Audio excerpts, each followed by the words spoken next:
اب آج سے سورہ آل عمران شروع ہے، سورہ بقرہ ختم ہو گیا کل۔ یہ سورت مدنی ہے اور اس کے اندر 220 آیت ہیں۔ میں آتا آیتن و 20 رکوع، 200 آیتیں ہیں اور 20 رکوع ہیں۔ سورہ بقرہ کے اندر آپ نے محسوس کیا ہوگا کہ مختلف مسائل کے ساتھ سب سے زیادہ اللہ تبارک و تعالیٰ نے دعوت دی ہے یہودیوں کو، ایمان کی طرف بلایا۔ یہودیوں کا ذکر زیادہ تھا، یہودیوں کو اللہ نے زیادہ خطاب کیا، ان سے کہا تو ایمان لے آؤ، تمہارے پاس بھی سابقہ کتاب ہے آسمانی، تم بھی نبی کے ماننے والے ہو۔ یہ جو دوسری صورت ہے، اس صورت کے اندر آپ دیکھیں گے کہ اللہ تبارک و تعالیٰ نے جگہ جگہ عیسائیت کو خطاب کیا۔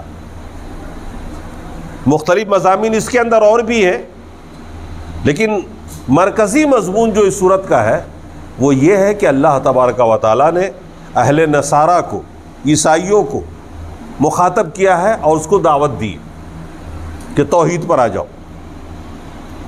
اور قرآن کی صورتوں کو پڑھیے اگر آپ، تو آپ دیکھیں گے کہ ہر صورت کے شروع میں لگ بھگ سب سے پہلے توحید کا بیان ہوتا ہے۔ بکثرت صورتیں ایسی ہیں جن میں سب سے پہلے اللہ تعالیٰ اپنی توحید کو بیان کرتا ہے، ہمارا عقیدہ ہر دم درست کرتا کہ ہم توحید میں مضبوط سے مضبوط تر ہو جائیں۔ اور پھر اس کے بعد جو اصلی مضامین ہیں وہ آتے ہیں، بیچ میں کچھ احکامات بھی ہیں۔ تو ہم کو یہ بات ذہن میں رکھنی چاہیے کہ اس صورت کے اندر زیادہ تر جو تخاطب ہے وہ عیسائیوں سے ہے، لیکن سب سے پہلے آپ توحید سنیے۔ الف لام میم، آپ نے سنا ہوگا قرآن کے بہت ساری صورتیں ہیں جس کے اندر شروع میں آتا ہے اس طرح کے، شروع میں الف لام میم، کہیں پر یاسین، کہیں پر حام میم۔ یہ دراصل کوڈ ورڈز ہیں، اس کا علم اللہ کو ہے، اللہ ہی اس کو جانتا ہے کہ اس سے کیا مراد ہے۔ ہم سب لوگوں کا ایمان ہے اس کے اوپر۔ یہ حروف مقطعات ہیں اور ان کا کیا معنی مطلب ہے اس کو کوئی انسان نہیں سمجھ سکتا، لہٰذا ہمیں اس پر ایمان رکھنا چاہیے۔ عربوں میں یہ چیزیں نہیں تھی اس زمانے میں، اللہ تعالیٰ نے قرآن کو ایک نئے بلیغ انداز میں نازل فرمایا اور اس میں یہ چیزیں جو نازل فرمائیں تو عربوں کو بڑا تعجب ہوا اور عربوں کے ذہن کو اپیل کیا، قرآن نے اپنی طرف کھینچا اس طرح کے ورڈ سے۔ اللہ لا الہ الا هو الحی القیوم، یہ آیت الکرسی نہیں ہے، آیت الکرسی میں جملہ آیا تھا لیکن یہاں پر یہ جملہ الگ سے ہے، اور توحید کا بیان ہے سورت کے شروع میں کہ اللہ وہ ہے جس کے سوا کوئی معبود نہیں اور وہ سدا زندہ ہے اور وہی پوری دنیا کو قائم رکھنے والا ہے۔ وہ خود بھی ذات اپنے آپ بے نفس ہی قائم ہے، کسی کا محتاج نہیں ہے، اور پوری دنیا کو قائم رکھنے والا وہی ہے۔ اگر وہ نہ قائم رکھے تو یہ دنیا ایک دن بھی آگے نہیں بڑھ سکتی ہے، یہ دنیا ختم ہو جائے گی۔ یہ سورج جو چلتا ہے اور اس کے پیچھے پھر دیکھیں گے آپ بہت سارے سیارے ہیں، ستارے جو چلتے ہیں، چاند بھی چلتا ہے۔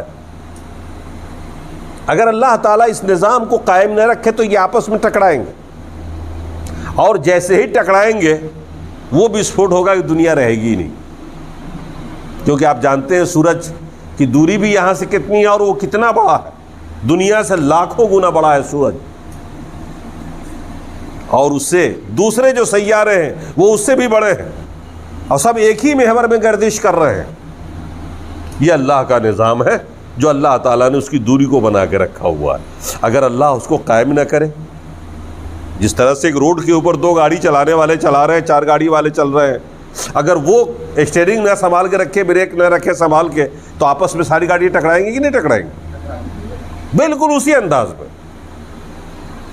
اور اس کے علاوہ بھی دیکھ لیجیے، اگر وہ بارش نہ برسائے تو فصلوں کا کیا ہوگا، پودوں کا کیا ہوگا، درختوں کا کیا ہوگا، ہمارا اور آپ کا کیا ہوگا؟ پانی کہاں سے پئیں گے آپ؟ یہی جو بارش برستی ہے، یہی پانی زمین کے نیچے پہنچتا ہے فلٹر ہو کر کے، اور پھر اسی کو ہم ہینڈ پائپ سے نکال کے باہر پیتے ہیں۔ وہ سپلائی کا بھی جو پانی آپ کا آ رہا ہے وہ بھی کوئی آسمان سے نہیں آ رہا ہے، یہی بارش کا ہی پانی ہے جو آپ کے پاس پہنچ رہا ہے۔ تو یہ اللہ کا نظام ہے جس نے اللہ نے قائم رکھا ہوا ہے آپ کے لیے۔ طرح طرح کے اناج، طرح طرح کی فصلیں وہ اللہ پیدا کرتا ہے ان بارشوں سے، جس کو کھا کے ہم لوگ زندہ ہیں۔ تو پوری کائنات کو قائم رکھنے والا کون ہے؟ وہ اللہ القیوم، ہمیں اور آپ کو زندہ رکھے ہوا، ہماری ضروریات کا کفیل ہے، ہمارے لیے ہوا مہیا کر رہا ہے، فری میں روشنی ہم لیتے ہیں سورج کی پورے دن، چاند کی روشنی لیتے ہیں راتوں رات، یہ سب کرتا کون ہے انتظام اس کا؟ یہ انتظام آپ کا اپنا ہے۔ لائٹوں کا تو بل آتا ہے کہ نہیں آتا ہے؟ اگر اس کا بھی بل آنے لگے تو، اگر یہ نائٹ اندھیرا جو اللہ نے کیا اس کا بھی بل بھیج دے آپ کے پاس تو کیا ہوگا؟ دن بھر جو روشنی ملتی ہے آپ کو اتنی زبردست لائٹ، اگر اس کا بھی بل آ جائے تو کیا ہوگا؟ کہاں سے کما کے آپ دیں گے؟ سانس کا بل آ جائے تو کیا ہوگا؟ جن بڑے شہروں میں آج ہوا کی قلت ہے، پردوشن ہے، اس پولوشن میں دیکھ لیجئے کہ لوگ کیا کر رہے ہیں، گیس خرید کے لے جا رہے ہیں، ہوا آکسیجن خریدتے ہیں اپنے گھروں میں اور لے جا کے سانس لیتے ہیں، تازگی لاتے ہیں اپنے اندر۔ تو یہ ساری اللہ کی نعمتیں ہیں، ہمارے اور آپ کو پیدا کیا اس نے، ہمیں اور آپ کو زندہ رکھنے کے لیے، روزی کے لیے، ہر چیز کا انتظام کیا، پوری دنیا کو قائم رکھے ہوا ہے۔ تو ہم جب کہتے ہیں نا اللہ لا الہ الا ہو، اس اللہ کے سوا کوئی معبود نہیں ہو سکتا، کیونکہ ایک تو وہی سدا زندہ رہنے والا ہے، دوسرے کوئی بھی نہیں جو سدا زندہ ہے اور زندہ رہیں گے۔ یہ ہے کوئی آپ کے علم میں؟ القیوم، اور وہی پوری دنیا کو قائم رکھنے والا ہے، تو پھر دوسرا کون قابل عبادت ہو سکتا ہے؟ نزل علیک الکتاب بالحق، اسی اللہ نے نازل کیا اس قرآن کو، کتاب کو، کتاب سے مراد قرآن، حق کے ساتھ، مصدقا لما بین یدیہ، جو اب سے پچھلی آسمانی کتابوں کی بھی تصدیق کر رہی ہے۔ یہ پچھلی کتابوں کی تصدیق کرنے والی کتاب ہے۔ یہ قرآن یہ نہیں کہتا کہ اس سے پہلے تورات انجیل آسمانی کتاب نہیں گڑی ہوئی، بلکہ کہتا کہ اللہ نے نازل کیا۔ وانزل التوراۃ والانجیل من قبل، اس سے پہلے اللہ نے تورات کو، انجیل کو نازل فرمایا۔ ھدی للناس، اس میں بھی لوگوں کے لیے ہدایت ہی ہے، جیسے قرآن میں ہدایت ہے۔ قرآن کے بارے میں اللہ نے فرمایا ذالک الکتاب لا ریب فیہ ھدی للمتقین، یہ قرآن وہ کتاب ہے جس میں شک کی گنجائش ہی نہیں ہے کہ یہ اللہ کی کتاب نہیں ہے، شک بھی نہیں کرنا۔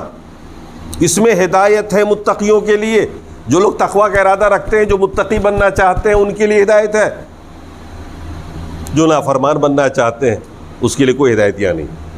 جس میں ارادہ ہو کہ ہم متقی بنیں، تقویٰ اختیار کریں، اللہ کی نعمتوں سے مستفیض ہو مرنے کے بعد، ان کے لیے تقویٰ۔ اور متقی کی علامت اللہ نے بیان کر دی، الذین یؤمنون بالغیب ویقیمون الصلاۃ ومما رزقناہم ینفقون، قرآن کے پہلے پیج پہ ہے نا۔ متقی وہ ہوتا ہے جو ایمان بالغیب رکھتا ہے، جو چیزیں اس کی نظر سے اوجھل ہیں اس پر یقین رکھتا ہے جو اللہ نے کہا ہے۔ ہم نے اللہ کو دیکھا نہیں ہے، اللہ پر یقین ہے ہمارا۔ ہم نے فرشتوں کو دیکھا نہیں، یقین ہے ہمارا۔ یہ سب غائب ہے نا ہم سے۔ عذاب قبر پر ہمارا ایمان ہے، ہم نے کبھی دیکھا نہیں قبر میں عذاب ہوتے ہوئے، لیکن ہمارا ایمان ہے، مضبوطی کے ساتھ ہمارا ایمان ہے۔ ویسے ہی ہمارا ایمان ہے جیسے اس بات پر میرا ایمان ہے کہ ابھی رات ہے، قیامت آئے گی، ہم نے دیکھا نہیں ہے، ہمارا ایمان ہے۔ یؤمنون بالغیب، جو غیب پر ایمان رکھتے ہیں، پہلی صفت متقی کی۔ ویقیمون الصلاۃ، دوسری صفت نماز پابندی سے پڑھتے ہیں، قائم کرتے ہیں، یہ دوسری صفت ہے متقی کی۔ ومما رزقناہم ینفقون، جو کچھ ہم نے دے رکھا ہے اس میں سے وہ اللہ کی راہ میں خرچ بھی کرتے رہتے ہیں، انفاق فی سبیل اللہ بھی ہو، یہ ہے تقویٰ کی علامت۔ تو اس سے پہلے جو کتاب نازل ہوئی تورات و انجیل، اس میں بھی ہدایت ہے لوگوں کے لیے۔ وانزل الفرقان، اللہ نے فرقان کو نازل کیا۔ قرآن کی صفت، قرآن کا ایک نام ہے فرقان، حق و باطل کے اندر فرق کر دینے والی کتاب، کہ یہ حق ہے اور یہ باطل ہے۔ قرآن کے فیصلے پڑھیے، قرآن کو پڑھیے اور آپ دیکھیں گے کہ قرآن وہ کتاب ہے جو حق اور باطل میں فاصلہ پیدا کر دے۔ حق حق ہو جائے، باطل مطلب وہ لوگ جو قرآن کو نہیں مانتے ہیں وہ بھی اس فیصلے کو ماننے پہ مجبور ہو جاتے ہیں اور دل سے مانتے ہیں۔ مثال کے طور پر حضرت یوسف علیہ السلام پر زلیخا نے الزام لگایا تھا سورہ یوسف میں واقعہ ہے اسی قرآن کے اندر. زلیخا کی نیت خراب ہوئی. وہ رانی تھی، مالکن تھی، اور حضرت یوسف نبی تھے، غلام تھے، خادم تھے، بڑے خوبصورت تھے. اللہ کے رسول نے فرمایا کہ میں نے عرش پر میں سفر معراج میں دیکھا ان کو، دنیا کا آدھا حسن اللہ نے ان کو ہی اکیلے عطا کر دیا تھا. اتنے حسین. اسی گھر میں پلے بڑھے، جوان ہوئے. اس کی نیت ہو گئی خراب. ایک روز وہ لے گئی اپنے خلوت خانے میں، اپنے کمرے میں، کمرہ خاص میں. اور وہ کمرہ کہاں تھا اس زلیخا کا؟ 40 کمروں کے بعد، جس میں 40 دروازے لگتے تھے. کمرہ سے کمرہ، کمرہ سے کمرہ ہوتے ہوئے اس نے بلایا اور ہر کمرے میں تالا لاک کر دیا. جو راستہ تھا نا آنے جانے کا، وہ لاک کرتی ہوئی لے کے گئی اپنے کمرے میں، جو کمرہ خاص تھا اس کا بھی تالا بند کر دیا. اور تب جا کر کے یوسف علیہ السلام کو گناہ کی دعوت دی اس نے. ہائی تلک، آؤ عیش کریں. نبی تھے. انہوں نے کہا معاذ اللہ، اللہ کی پناہ، ہم یہ گناہ کریں؟ یہی وفاداری ہے ہماری، جس آقا کے گھر میں ہم پلے بڑھے، جوان ہوئے. ہم سے ایسا کبھی نہیں ہو سکتا. پھر اللہ سے دعا کی اللہ بچا لے. وہ دعوت دیتی رہی اور یہ انہوں نے بھاگنے کا سوچا وہاں سے، جان بچانے کے لیے، اپنی عزت و آبرو کو بچانے کے لیے، گناہ سے بچنے کے لیے. تب بھاگے تو کدھر بھاگے؟ دروازے تو سارے لاک ہیں. 40 کمرے پار کرنے، 40 دروازے پار کرنے، سب میں تالا پڑا ہوا. لیکن اللہ تعالیٰ نے اشارہ کیا، الہام کیا، نکلو، بھاگو.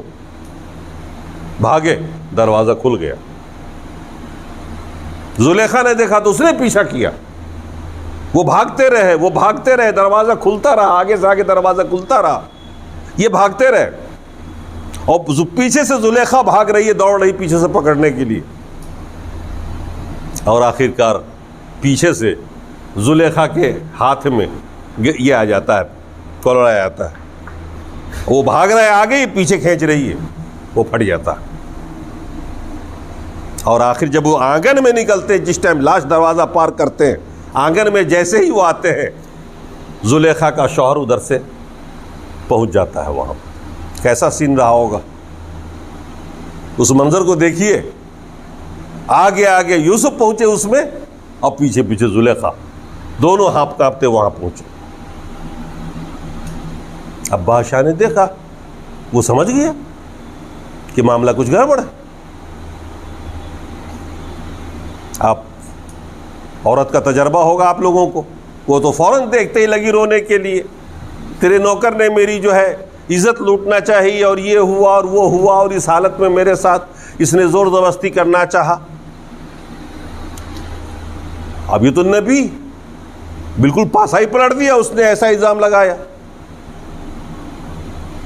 شوہر اور عام انسان کی بھی حالت ہوتی ہے کہ عورت کا پکش دھر بڑا آرام سے ہو جاتا ہے، اس کی معصومیت پر یقین آ جاتا ہے.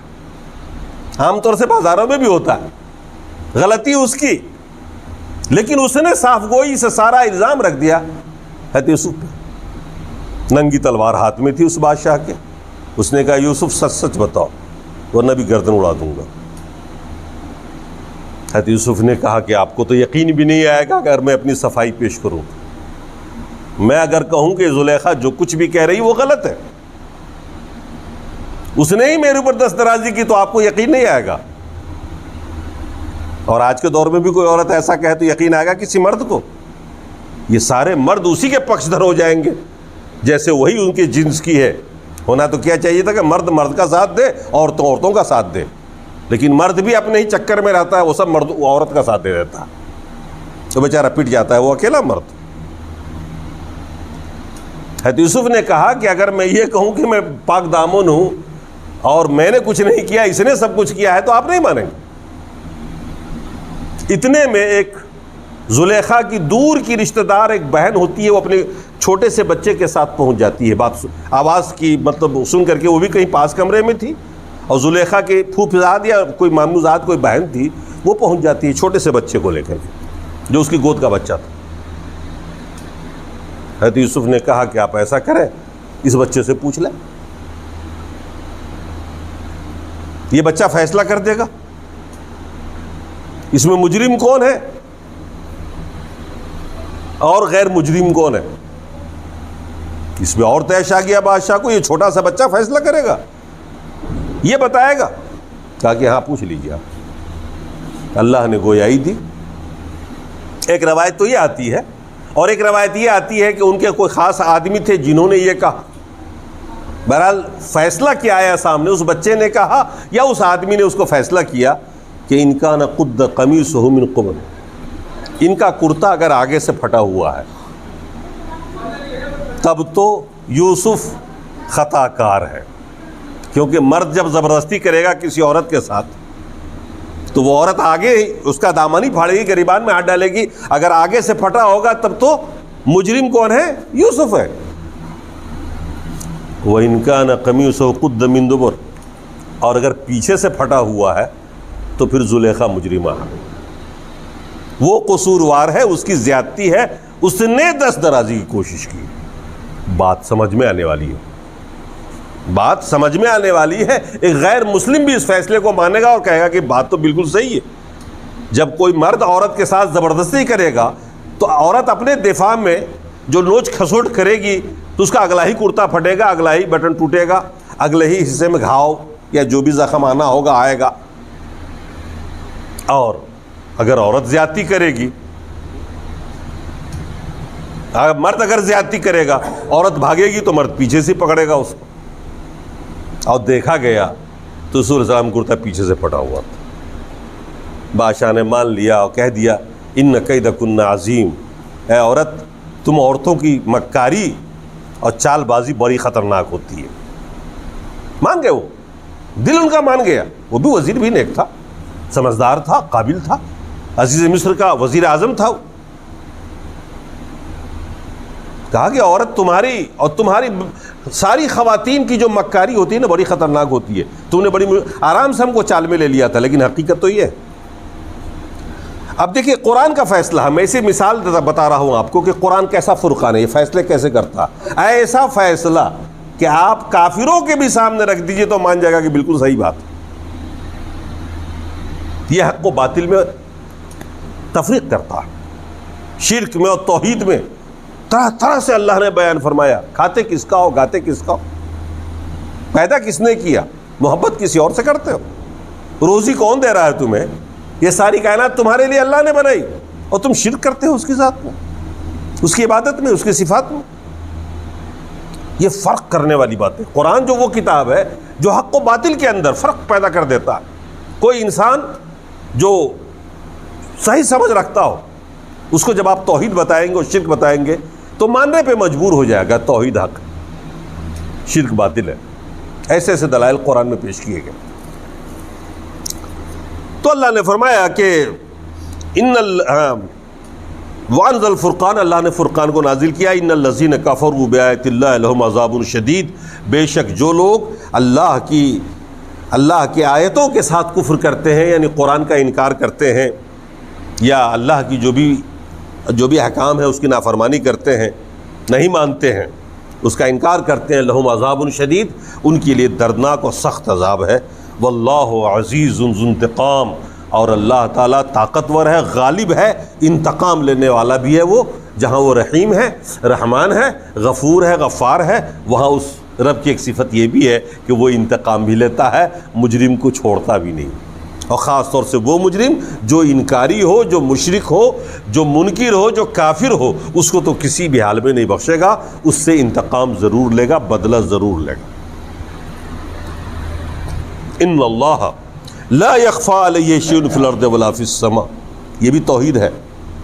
اللہ اپنی توحید کو بیان کر رہا ہے کہ بے شک اللہ وہ ذات ہے جس پر کوئی بھی چیز پوشیدہ نہیں ہے، نہ زمین کی کوئی چیز پوشیدہ ہے اس کے اوپر، نہ آسمان کی کوئی چیز پوشیدہ ہے۔ زمین و آسمان کے اندر ایسی کوئی بھی چیز نہیں جو اللہ کے علم سے باہر ہو، جبکہ ہمارے اور آپ کے لیے تو ہماری جیب بھی پوشیدہ ہوتی ہے، لیکن اللہ ہی وہ ذات ہے جس کے لیے نہ زمین میں کوئی چیز پوشیدہ ہے، نہ آسمان میں کوئی چیز پوشیدہ ہے۔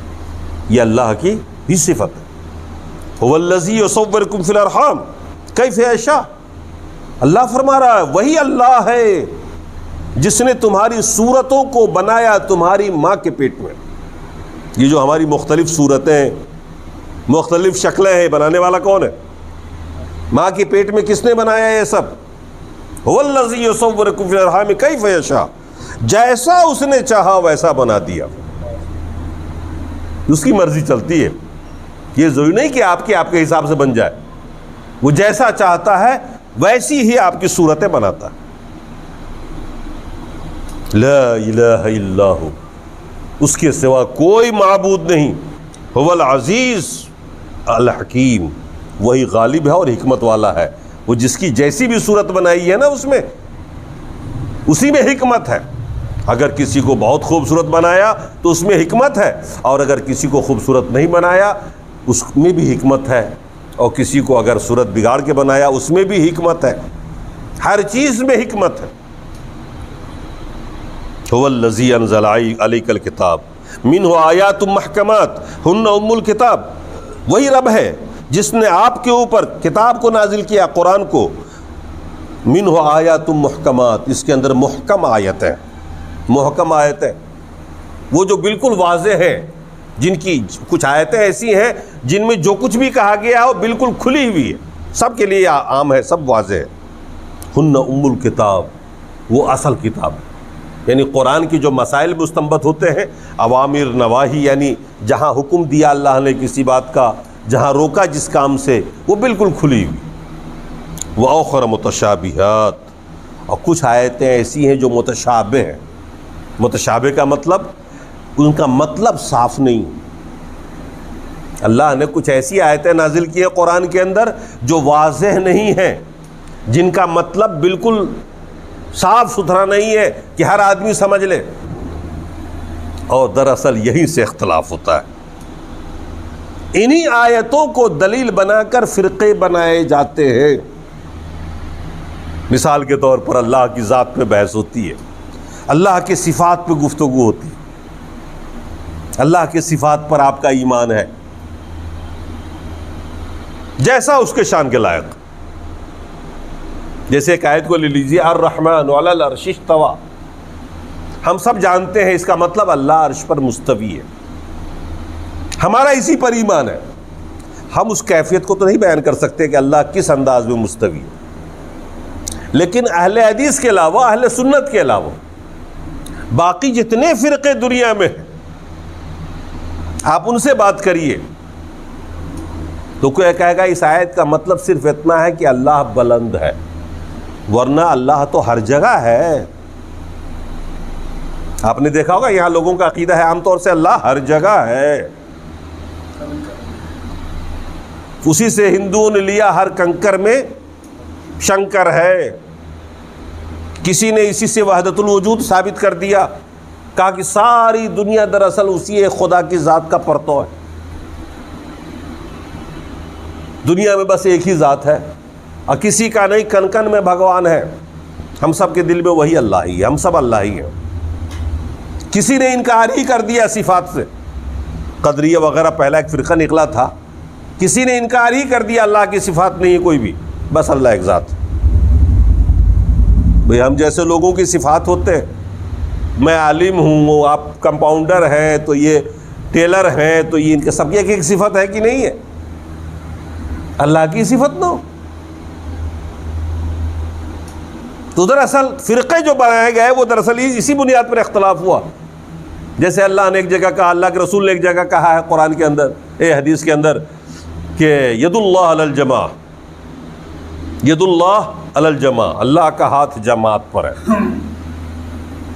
اب ہمارا ایمان تو اتنا ہے کہ اللہ نے یا اللہ کے رسول نے فرما دیا کہ اللہ کے ہاتھ جماعت پر ہے، اللہ کے لیے ہاتھ ہے. اب وہ کیسا ہاتھ ہے ہم اس میں دماغ نہیں کھپاتے، یہ اس کی شان کے لائق ہے، وہ جیسا ہوگا ویسا.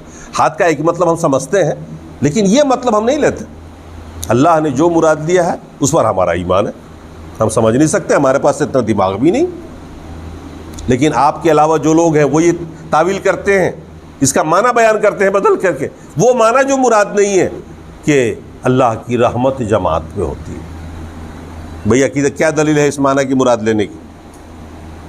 تو اس طرح کی جو آیتیں ہیں یا جو حدیثیں ہوتی ہیں نا وہ متشابہ کہلاتی ہیں، اور متشابہ آیتوں پر صرف ایمان رکھا جاتا ہے، وہ ہمارے آپ کے بس کی بات نہیں ہوتی ہے۔ امام مالک رحمۃ اللہ علیہ بڑے امام ہیں،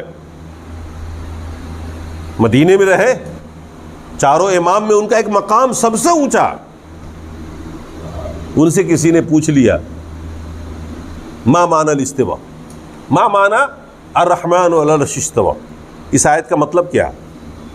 امام مالک نے کیا پیارا جواب دیا، معنی الاستواء معلوم، استوا کا معنی تو ہم سب لوگوں کو معلوم ہے، والسوال عنہ بدعہ کیفیتہ مجہول، معنی معلوم کیفیت مجہول، ہم نہیں جان سکتے کیفیت کیا، اور ایسے سوال کرنا بدعت ہے، تم سوال بھی نہیں کر سکتے اس قسم، بس سیدھے سیدھے آیت پہ ایمان رکھو، اللہ نے فرمایا ہمارا ایمان ہے۔ تو اللہ نے فرمایا کہ اس قرآن کے اندر بہت ساری آیتیں تو ایسی ہیں جو محکم ہیں، واضح ہیں، یہ ام الکتاب ہے، اصل کتاب ہیں، کچھ آیتیں ایسی ہیں جو متشابہ ہیں، جن کے دو معنی نکلتے ہیں، تین معنی بھی ہو سکتے ہیں، ہر آدمی اپنے اپنے دماغ سے اس کا مطلب نکال لیتا، اور اس کے ماننے اور چاہنے والے اسی مطلب کو لے کے اڑ جاتے ہیں جو کہ اصلی معنی نہیں ہوتا۔ اللہ کا جو مقصد ہے وہی سمجھنا چاہیے، ہم نہیں سمجھ سکتے اگر تو ہم سیدھے سیدھے کہتے ہیں کہ جو کچھ بھی اللہ کی مراد ہے، جو بھی اللہ نے مراد لیا ہمارا اس پر ایمان ہے، یہی ہم لوگ کرتے ہیں۔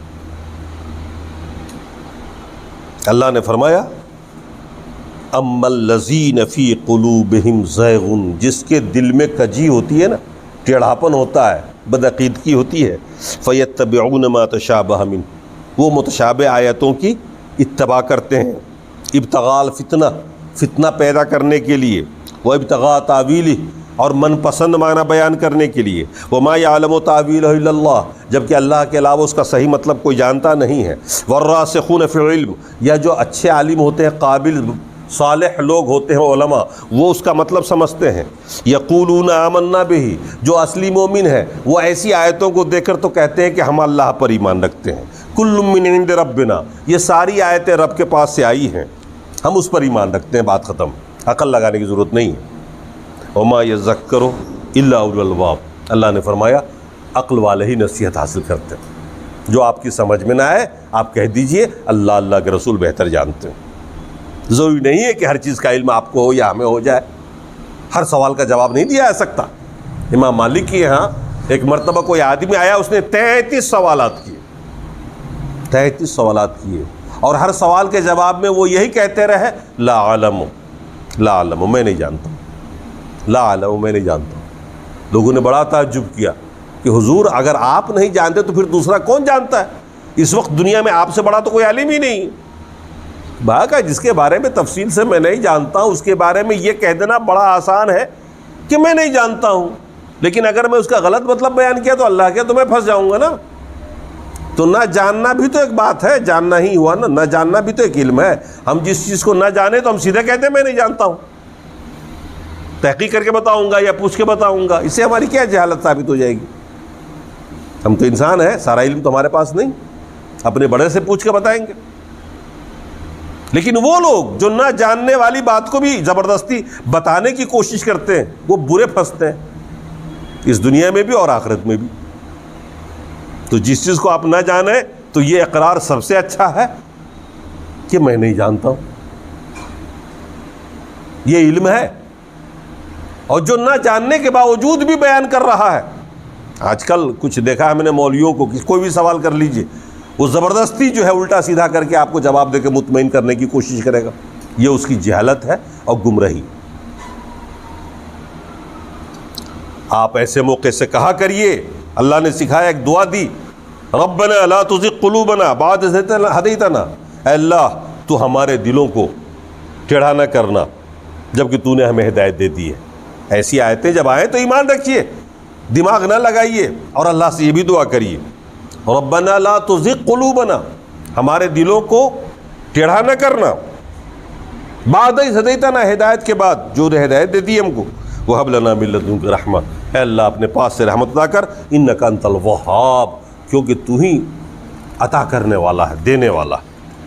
ربنا انک جامع الناس لیوم لا ریب فیہ، اے اللہ تو اکٹھا کرنے والا ہے سارے لوگوں کو اس دن جس دن میں کوئی شک نہیں۔ وہ دن کون سا؟ میدان محشر، جس میں کوئی شک نہیں ہے کہ وہ دن آنے والا ہے، جس میں ہم سارے نہیں اگلے پچھلے جتنے سب اکٹھے ہوں گے۔ ان اللہ لا یخلف المیعاد، اللہ وعدہ خلافی نہیں کرتا، اس نے جو کہہ دیا وہ تو ہو کے رہے گا۔ اتنی سی بات ہو گئی، یہ آپ کو اللہ تعالیٰ کی توحید سے متعلق، اللہ کی مجد و شرافت سے متعلق، اس کے ذات و صفات سے متعلق۔ اب یہاں سے اصل بحث شروع ہو رہی ہے۔ یہاں آگے آپ نے سنا ہوگا سورہ بقرہ کے اندر اللہ تبارک و تعالیٰ نے فرمایا تھا کہ اللہ ولی الذین آمنوا، اللہ ولی بن جاتا ہے، کارساز بنتا ہے، مددگار بنتا ہے ایمان والوں کا۔ جس کے پاس ایمان ہو، جس کے پاس توحید ہو، تو وہ اس کا مدد کرنے والا کون ہے؟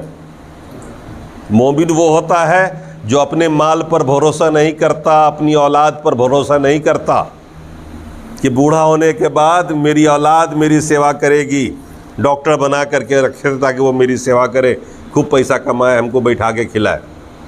وہ مومن نہیں ہے جو اولاد پہ بھروسہ کرے۔ مومن وہ نہیں ہوتا ہے جو اپنے مال پہ بھروسہ کرتا ہے، کما کے رکھو بڑھاپے میں کام آئے گا، اس سے پہلے زلزلہ آ گیا تو، اس سے پہلے ہی سارا مال برباد ہو گیا تو، آگ لگ گئی مکان میں تو، ساری جائیداد ہی چلی گئی تو کیا ہوگا؟ آپ کے بڑھاپے میں کون آپ کی مدد کرے گا؟ بہت دھوکے میں آپ۔ مومن وہ نہیں ہوتا جو مال و اولاد پہ بھروسہ کرتا ہے، مومن وہ ہے جو صرف اپنے، جس نے ہم کو اس وقت پیدا کیا اور ماں کے پیٹ میں روزی دیا جب ہمارا ہاتھ پیر بھی نہیں ہل سکتا تھا، کیا اب وہ روزی نہیں دے گا ہم کو؟ جبکہ ہمارے پاس ہاتھ پیر بھی اور دماغ بھی اور آنکھ بھی دیا اس نے۔ ہم تھوڑی سی بھی حرکت کر لینا تو روزی تو اپنی حاصل کر ہی لیں گے نا۔ تو مومن وہ ہوتا ہے جو اپنے مال یا اپنی اولاد یا اپنے سماج، رشتہ دار پہ بھروسہ نہیں کرتا، وہ صرف اللہ پہ بھروسہ کرتا ہے۔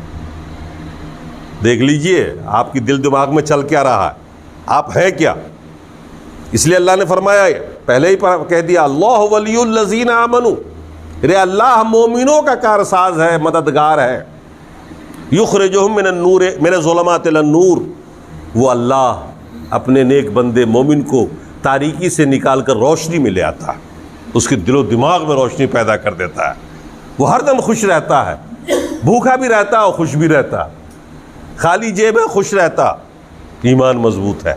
کیونکہ ہر دم یہ ہے کہ سب سے بڑا سہارا تو میرا رب ہے نا، میرے ساتھ میرا رب ہے، اور اس سے بڑی طاقت کا مالک کوئی نہیں ہے، اس سے بڑا مالدار کوئی نہیں ہے، اس سے بڑا سخی بھی کوئی نہیں ہے۔ والذین کفروا اولیاءہم الطاغوت، لیکن جو کافر ہیں یہ ان کی صفت ہے کہ وہ اپنے مال پہ بھروسہ کرتے ہیں، اپنی اولاد پہ بھروسہ کرتے ہیں نا۔ کافروں کی یہ صفت ہے، کافروں کی یہ سوچ ہے کہ وہ اپنے مال اور اولاد پر بھروسہ کر کے جیتے ہیں، کما کما کے جمع کرتے ہیں، زکوٰۃ بھی نہیں نکالتے، اپنی اولاد پہ بھروسہ کرتے ہیں، کھلا پلا کے مشٹنڈا بنا کے رکھتے ہیں، پڑھاتے لکھاتے ہیں کہ بھیا یہ بڑھاپے کا سہارا ہمارا۔ یہ کافر کا کام ہے، یہ کافر کی صفت ہے، یہ اللہ نے پہلے بیان کر دیا۔ اس کا ولی کون ہوتا ہے؟ کافر کا ولی شیطان۔ اللہ نے فرمایا والذین کفروا اولیاءہم الطاغوت یخرجون من النور الی الظلمات، شیطان اس کا ولی ہوتا ہے، اور وہ شیطان کرتا کیا ہے؟ اس کو روشنی سے نکال کر تاریکی میں ڈھکیل دیتا ہے، اس کے دل و دماغ میں اور کفر بھرتا چلا جاتا ہے۔ پیٹ میں درد ہو گیا، بجائے ڈاکٹر کے پاس جانے کی چلا جا رہا ہے، کسی مزار میں چلا جا رہا ہے، کسی بت کے پاس چلا جا رہا ہے، جھاڑ پھونک میں لگ گیا، 24 گھنٹے کے لیے مولوی کے پاس بھاگ رہا، اور شیطان اس کو اور ڈھکیلتا بھی رہتا۔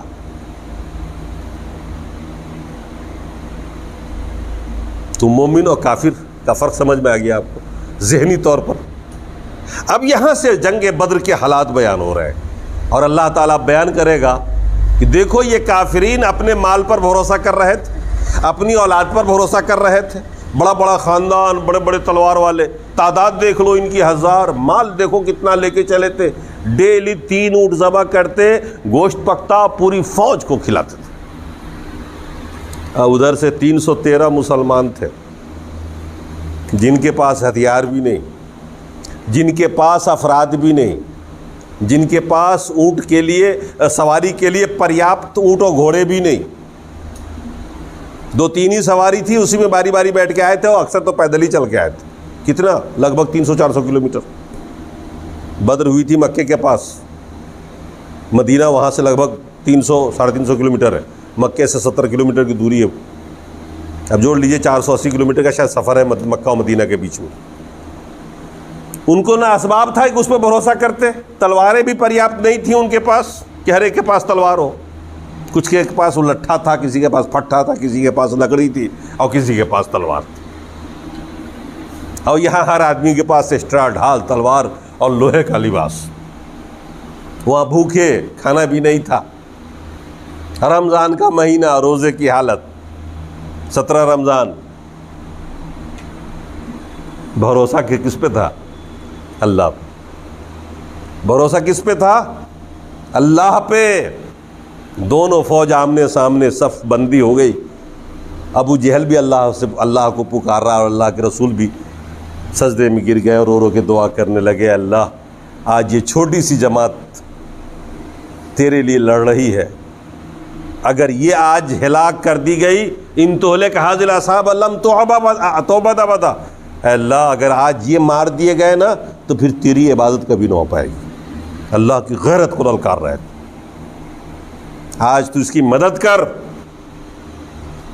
اور پھر اللہ تعالیٰ نے سنا، بھروسہ اللہ پہ تھا نا، جس پہ بھروسہ تھا اللہ جانتا تھا نا کہ اس میں سے ہر فرد میرے اوپر ہی بھروسہ کر رہا۔ اگر اولاد پہ بھروسہ کرتا، افراد پہ کرتا، مال پہ کرتا تو آتا ہی نہیں اس میدان میں مشرکین کے مقابلے میں۔ لہذا اللہ نے کیا کیا؟ فوج بھیج دی اوپر سے۔ ادھر مشرکین کو ایسا دکھایا اللہ نے کہ جیسے ہم سے دگنے وہ لوگ ہیں۔ نظریہ بدل دیا، نظر ہی بدل دیا، چشمہ ہی بدل دیا سب کا۔ 313 دکھائی دے رہے تھے، حقیقت میں وہ 313 تھے، دکھائی کتنا دے رہے تھے ان مشرکین کو؟ 2000 کی فوج۔ ہم 1000 لے کے آئے، ہم جیتیں گے کیسے؟ یہ تو ہم سے بھی زیادہ دگنا ہے ہم سے۔ وہیں پہ حوصلہ پست ہو جاتا ہے۔ دیکھیے مدد ایسے ہوتی ہے، ضروری نہیں کہ کوئی میدان میں آ کے لڑ لے آپ کے پاس میں، نظر الٹ دیتا ہے، ڈبل تعداد دکھائی دے رہی ہے۔ بھروسہ کس پہ تھا؟ افراد پہ، وہ بھی کم ہو گیا، اور جو بھی ساز و سامان میں بھروسہ تھا وہ ختم ہو گیا، کیونکہ بہت بڑی تعداد ہے، ساری ہمت اور سارا حوصلہ ختم۔ تو پھر جنگ ہوئی، نتیجہ آپ کے سامنے ہے کہ 313 آدمیوں نے 70 کو تو قتل کیا، 72 کو گرفتار کر کے لے آئے، باندھ کے لے آئے۔ صحابہ کا بیان ہے، بعد میں وہ لوگ جو اسلام قبول کیے ان لوگوں نے بتایا کہ ہماری سمجھ میں نہیں آتا کہ لڑ کون رہا ہے، اور صحابی بھی کہتے تھے کہ تلوار ہم اٹھاتے تھے اور گردن ہماری تلوار وہاں پہنچنے سے پہلے کٹ کے وہاں رہتی تھی۔ فرشتے بھی آئے تھے نا 1000 کی تعداد میں۔ تو جو اللہ پہ بھروسہ کرے گا اسی کے ساتھ اللہ ہوگا نا۔ کریے اولاد پہ بھروسہ، مال پہ بھروسہ رکھیے، اور پھر دیکھیے کیا ہوتا ہے آپ کا انجام۔ آج جو ہو رہا ہے اس دیش میں وہ یہی ہوگا۔ آج پوری دنیا میں جو مسلمان اسلام سے گرا ہے نا، صحیح معنوں میں مسلمان ہے نہیں، کیونکہ اس کے بھروسہ اللہ پر نہیں، اولاد پر ہے، پیسے پر ہے، مال پر ہے۔ کیا انجام ہوگا اس کا؟ کیوں اللہ ساتھ دینے آئے گا؟ نہیں، میرے اوپر آپ بھروسہ نہ کریں تو میں کیوں آپ کے بیچ میں رہوں گا؟ بھروسہ آپ جس پہ کریں گے وہی نا آپ کے ساتھ اٹھے گا، بیٹھے گا، آپ سے بات کرے گا۔ اللہ تبارک و تعالیٰ پہ بھروسہ رکھیے، باقی سب ٹھیک ہو جائے گا۔ مال بھی رکھیے، اولاد بھی رکھیے، سب کچھ رکھیے، لیکن اس پہ بھروسہ مت کریے۔ انشاءاللہ وہ بیان بہت لمبا آئے گا، تو میں نے بہرحال بتا دیا ہے آپ لوگوں کو، تاکہ